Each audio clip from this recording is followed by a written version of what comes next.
मैं सरदार हूं और ऐसी कई उदाहरणें हैं पंजाब के अंदर। अगर किसी मुस्लिम के पास कब्रिस्तान नहीं था तो सरदारों ने अपनी जमीन देकर कब्रिस्तान बनाए।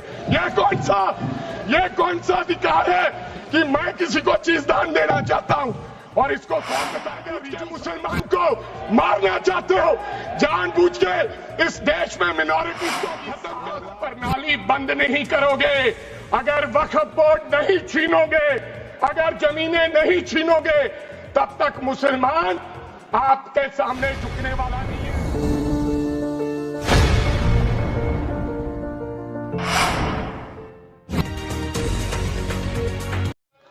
भाई धन्यवाद सर, आपने मेरे को बोलने का अवसर दिया। मैं ज्यादा रेपिटेशन ना करते हुए सीधा बिल का विरोध करने के लिए खड़ा हुआ हूं। मैंने आज देश के गृह मंत्री का अच्छे तरीके से भाषण सुना और उन्होंने बार बार एक ही बार को 2-3 बातों को ज्यादा जोर दिया। एक तो उन्होंने कहा कि विरोधी दल भ्रम फैला रहे हैं, मुसलमानों के बीच डर फैला रहे हैं। ये हमने फैलाया हुआ डर नहीं है। जब देश के मुसलमान को लगा कि देश में बीजेपी में 240 संसदों में एक भी मुसलमान सांसद नहीं है, हमारे लिए जगह नहीं है, तो वो डरने लगा। जब आपने कब्रिस्तान की बात की, आपने शमशान घाट की बात की, तो वो डरने लगा। जब गोधरा हुआ, जब मुजफ्फरनगर हुआ, जब दिल्ली हुआ, जब हरियाणा मेवात में दंगे हुए, तो देश का मुसलमान डरने लगा। और फिर क्या कहा गृह मंत्री साहब ने? आज गृह मंत्री साहब ने कहा कि 2013 का बिल अगर नहीं आता, यूपीए नहीं लेकर आती, तो आज इस बिल की जरूरत नहीं थी। क्यों बिल लाए? क्योंकि आपको पता चल गया कि देश का मुसलमान हमारा साथ नहीं दे रहा। हमने हथकंडे अपना लिए, हमने आरएसएस की नीति अपना ली, हमने डंडा अपना लिया, दंगे हो गए, लेकिन मुसलमान हमारे साथ आने के लिए तैयार नहीं है।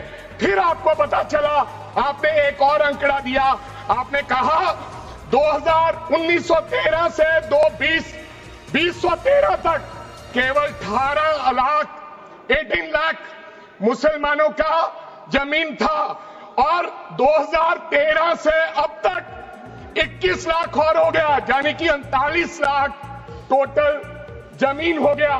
तो आपको किसी ने समझाया मुसलमान को अगर आपके बस में करना है, ये आरएसएस की नीति नहीं अपनाएगा जितनी देर आप इनकी सास प्रणाली बंद नहीं करोगे, अगर वक्फ बोर्ड नहीं छीनोगे, अगर जमीनें नहीं छीनोगे, तब तक मुसलमान आपके सामने झुकने वाला नहीं है।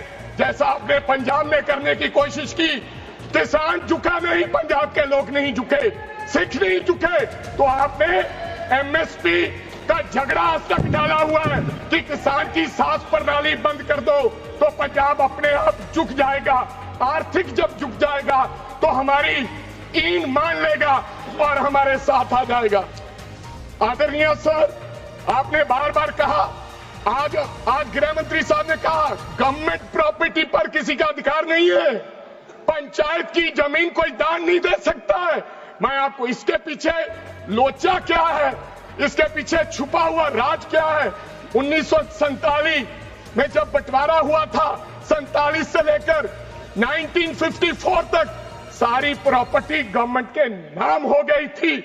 उसके बाद 1954 में एक्ट बना, तो वो एक्ट में सर्वे हुआ 1961 टू 1970। सर्वे किसने किया?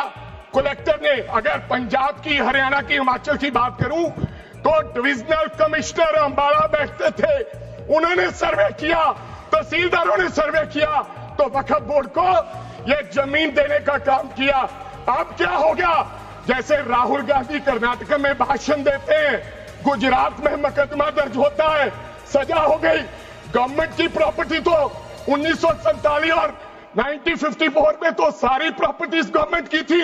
अब एक बंदा खड़ा होगा तो वो कहेगा कि यहां पर ये गवर्नमेंट की प्रॉपर्टी है, डिस्प्यूट होगा, तो आप वक्फ बाय यूजर का अधिकार खत्म कर दोगे कि ये तो जमीन गवर्नमेंट की थी, आप उसकी जमीन छीन लोगे। फिर आपने कहा लिमिटेशन एक्ट की बात कर रहे हैं आप, और किसी धार्मिक स्थानों पर तो लिमिटेशन एक्ट लागू नहीं होता, इनके ऊपर क्यों? आप जानबूझकर इनको अपनी लात के नीचे से दबाना चाहते हो, इनकी छाती पर चढ़ना चाहते हो, जानबूझ के मुसलमान को मारना चाहते हो, जानबूझ के इस देश में मिनॉरिटीज को खत्म करना चाहते हो। इसको एक्सपांड कर देना, जानबूझ के मारना चाहते हैं मुसलमान को, फिर और लोगों पे होगा।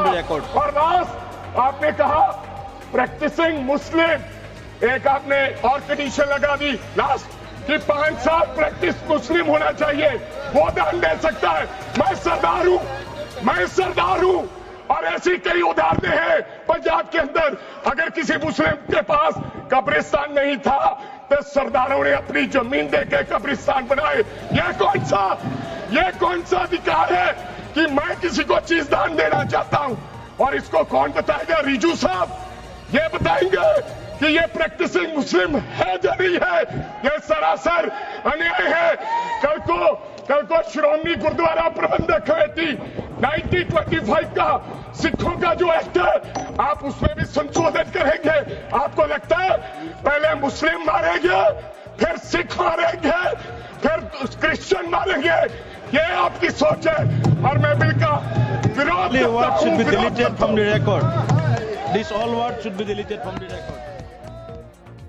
मैं सरदार हूं और ऐसी कई उदाहरणें हैं पंजाब के अंदर। अगर किसी मुस्लिम के पास कब्रिस्तान नहीं था तो सरदारों ने अपनी जमीन देके कब्रिस्तान बनाए। ये कौन सा अधिकार है कि मैं किसी को चीज दान देना चाहता हूं? और इसको कौन बताएगा? रिजू साहब ये बताएंगे कि ये प्रैक्टिसिंग मुस्लिम है या नहीं है? ये सरासर अन्याय है। कल को श्रोमणी गुरुद्वारा प्रबंधक कमेटी 1925 का सिखों का जो एक्ट है, आप उसमें भी संशोधन करेंगे। आपको लगता है पहले मुस्लिम मारेंगे, फिर सिख मारेंगे, फिर क्रिश्चियन मारेंगे? ये आपकी सोच है।